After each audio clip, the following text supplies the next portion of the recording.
I'm Professor John York. I teach at the College of Bible and Ministry and Hazlip School of Theology here at Lipscomb University in Nashville, Tennessee. John and I have known each other for about 20 years. I've been teaching here for about 18. John invited me several years ago to work on a project that he had in mind, which was to tell the story of what happened to Pilate when he was called back to Rome in 36 AD. His idea had to do with whether or not Pilate should be executed for crimes against Rome for the way he treated the Jesus circumstances.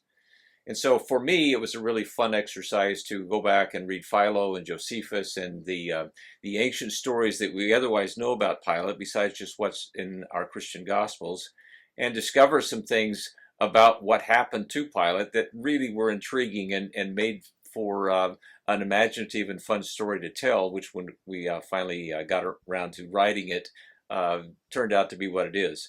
But there's some fascinating things that most of us don't know about Pilate. He really did serve as the governor of Judea for 10 years, from 26 to 36, while Tiberius was emperor of Rome, and while Tiberius had a person in Rome named Sejanus that was the primary decider of all decisions for Tiberius.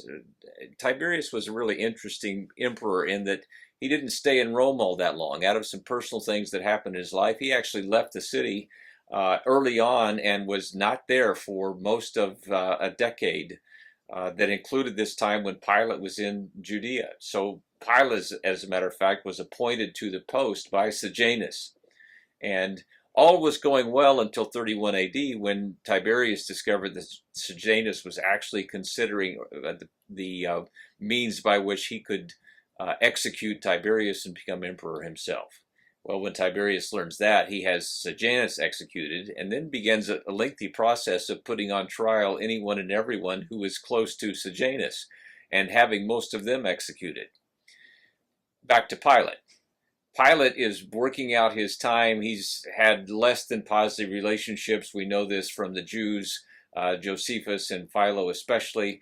What finally is his comeuppance or ending in his 10-year time there is he gets involved in a slaughter of some Samaritans, in which, for reasons that are known more to Pilate than to others, he goes in and basically slaughters some Samaritans that are on a religious pilgrimage to Gerizim.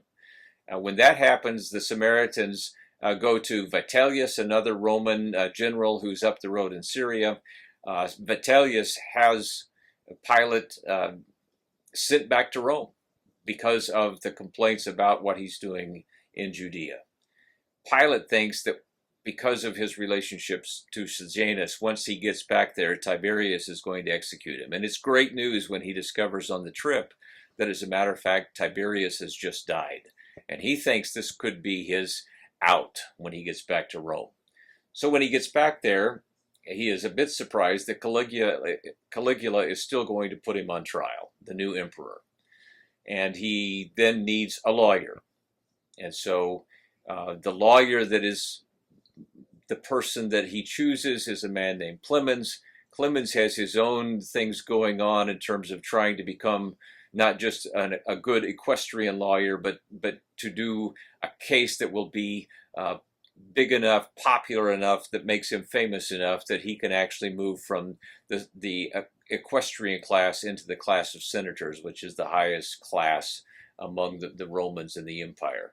And so our story is about Clemens seeking a particular defense that will make Pilate look like he is the good guy in Judea instead of the bad guy that he otherwise was. And it becomes a really intriguing story to see the defenses that Clemens ends up choosing to make his case for Pilate, while Pilate himself becomes more and more disenchanted with his defense. But at the same time, Clemens becomes more and more caught up in the Jesus story itself. And that becomes the story that we tell.